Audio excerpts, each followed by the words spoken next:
ಪ್ರತಿಯೊಬ್ಬ ಪುರುಷನಲ್ಲಿಯೂ ಮಾತೃತ್ವ ಮತ್ತು ಸ್ತ್ರೀ ಸಂವೇದನೆ ನೆಲೆಗಳಿದ್ದು ಮಹಿಳಾ ದಿನಾಚರಣೆಯನ್ನು ಸ್ತ್ರೀ ಪುರುಷರಿಬ್ಬರೂ ಸೇರಿ ಆಚರಿಸಲ್ಪಡಬೇಕು ಎಂದು ಚಿತ್ರದುರ್ಗದ ಕನ್ನಡ ಮತ್ತು ಸಂಸ್ಕೃತಿ ಇಲಾಖೆಯ ಸಹಾಯಕ ನಿರ್ದೇಶಕರಾದ ಡಾಕ್ಟರ್ BM ಗುರುನಾಥ್ ತಿಳಿಸಿದರು.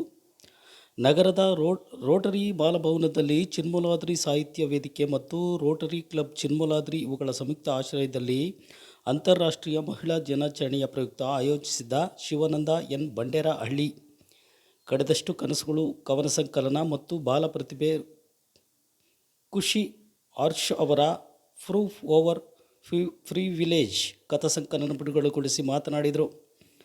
ಶಿವಾನಂದ ಎನ್ ಬಂಡೇರಹಳ್ಳಿ ಅವರು ಕಡೆದಷ್ಟು ಕನಸುಗಳು ಕವನ ಸಂಕಲನ ಕುರಿತು ಮಾತನಾಡಿದ ಅವರು, ಈ ಕವನ ಸಂಕಲನದಲ್ಲಿ ಒಟ್ಟು 57 ಕವನಗಳಿದ್ದು ಪ್ರತಿಯೊಂದು ಕವನವು ಗ್ರಾಮೀಣ ಆಡು ಭಾಷೆಯ ಸೊಗಡಿನಿಂದ ಕೂಡಿದ್ದು ಅತ್ಯಂತ ವಸ್ತುನಿಷ್ಠತೆಯಿಂದ ಕೂಡಿದೆ. ಕವಿಯ ಕನಸುಗಳು ಆಲೋಚನೆಗಳಿಗಾಗಿ ಕವನದ ರೂಪವಾಗಿ ಪಡೆದಿದ್ದು ಪ್ರತಿಯೊಂದು ಕವನವು ಆಪ್ತವಾಗಿ ಓದಿಸಿಕೊಂಡು ಹೋಗುತ್ತದೆ ಎಂದರು.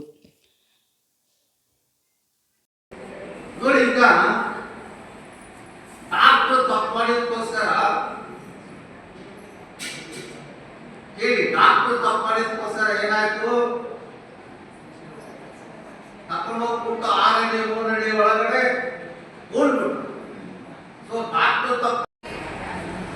ಕಾನೂನು ಕ್ಷೇತ್ರದಲ್ಲಿ ಕೆಲಸ ಮಾಡುವಂತ ಮನಸ್ಸುಗಳು, ಹಾಗೆಯೇ ಸೇವಾ ಕ್ಷೇತ್ರದಲ್ಲಿ ಕೆಲಸ ಮಾಡುವಂತ ಮನಸ್ಸುಗಳು, ಸಾಹಿತ್ಯ ಕ್ಷೇತ್ರದಲ್ಲಿ ಕೆಲಸ ಮಾಡ್ತಕ್ಕಂಥ ಇದು ಬಹಳ ಮುಖ್ಯ. ನಾನು ಮೊನ್ನೆ ಸುಮಾರು ಒಂದು ತಿಂಗಳ ಹಿಂದೆ ಅಂತ ಕಾಣುತ್ತೆ ಮೇಡಮ್ ಮೇಘಾ ಅವ್ರ ಜೊತೆ ಮಾತಾಡ್ತಾ ಇದ್ದೆ ಮೆಡಿಕಲ್ ಕಾಲೇಜ್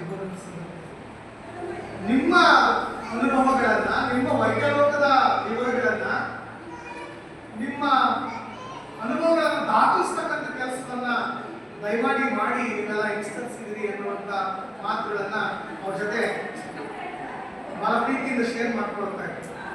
ಸೊ ಅಂಥದ್ದೊಂದು ವೇದಿಕೆಯನ್ನ ಈ ಚಿನ್ಮೂಲಾದ್ರಿ ವೇದಿಕೆ ವಿಶೇಷವಾಗಿ ರೋಟರಿ ಕ್ಲಬ್ ಅದನ್ನು ನಿರ್ಮಾಣ ಮಾಡಿದೆ ಅಂತ ಹೇಳ್ತಾ ಅವರಿಗೆ ವಿಶೇಷ ಇಲ್ಲದೆ ಇರ್ತಕ್ಕಂಥ ಕಟ್ಟುಪಾಡುಗಳು, ರೀತಿ ರಿವಾಜುಗಳು, ಅದರಲ್ಲೂ ಮುಖ್ಯವಾಗಿ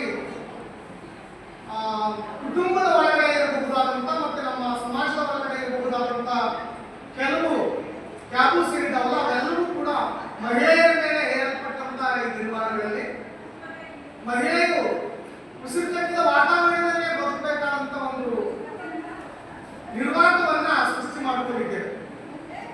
ಒಂದು ಕವಿ ಮನಸ್ಸು ಒಂದು ಕಡೆ ಹೇಳುತ್ತೆ, ಮಹಿಳೆಯರ ಈ ಉಸಿರುಗಟ್ಟಿದ ವಾತಾವರಣ ಇಂಡಿಯಾದಂತ ಈ ದೇಶದಲ್ಲಿ ನೆಲದಲ್ಲಿ ಹೇಗಿದೆ ಅಂತ ಹೇಳಿದ್ರೆ, ಅವನ ಬೀಳ್ಕೊಡಲೆಂದು ಕೈಯನ್ನೆತ್ತಿ ಕಾಟ ಮಾಡಿದೆ, ಅವನ ಬೀಳ್ಕೊಡಲೆಂದು ಕೈಯನ್ನೆತ್ತಿ ಕಾಟ ಮಾಡಿದೆ, ಅಲ್ಲೇ ಕಚ್ಚಿದ್ದು ಸ್ವಲ್ಪ ವಿಷ ಕೊಡಲೇರಿತ್ತು, ಆದರೂ ನಾನು ಗೊತ್ತಿದ್ದೆ, ಅಷ್ಟೊತ್ತಿಗಾಗಲೇ ಜನ ನನ್ನ ಗೊತ್ತಿದ್ರು ಅನ್ನುವಂಥ ವಾತಾವರಣ ಇದೆ. ಮಹಿಳೆಯ ದಿನಾಚರಣೆ ಅಂತಂದ್ರೆ ಅದು ಗಂಡು ಮತ್ತು ಹೆಣ್ಣು ಎರಡೂ ಸೇರ್ಕೊಂಡು ಮಾಡ್ತಕ್ಕಂಥದ್ದು. ಹೇಗೆ ಅಂತ ಹೇಳಿದ್ರೆ, ಈಗಾಗಲೇ ಪ್ರಾರ್ಥನೆಯನ್ನ ಆಡಿದಂತ ಗೆಳತಿ ಹೇಳುವಂತ ಚಿಂತನೆ ಇತ್ತಲ್ಲ, ಆ ಚಿಂತನೆ ನಮ್ದಾಗಬೇಕು ಅನ್ನುವಂಥದ್ದು. ಮುಖ್ಯವಾಗಿ ಗಂಡಿನ ಒಳಗೆಯೂ ಕೂಡ ಮಾತೃತ್ವದ ಕಲ್ಪನೆ ಇರ್ತಾವೆ ಅನ್ನೋದನ್ನ, ಗಂಡಿನ ಒಳಗೆಯೂ ಕೂಡ ಸ್ತ್ರೀ ಸಂವೇದನೆಯ ನೆಲೆ ಇರ್ತಾವೆ ಅನ್ನೋದನ್ನ ನಾವು ಅರ್ಥ ಮಾಡಿಕೊಂಡಾಗ ಇದು ಸಾಧ್ಯವಾಗುತ್ತೆ ಅನ್ನೋದು. ಸೊ ಇಂಥ ಸಂದರ್ಭದಲ್ಲಿ ಮಹಿಳಾ ದಿನಾಚರಣೆಯನ್ನು ಕೇಂದ್ರವಾಗಿಟ್ಕೊಂಡು ನಡೀತಾ ಇರ್ತಕ್ಕಂಥ ಕಾರ್ಯಕ್ರಮದಲ್ಲಿ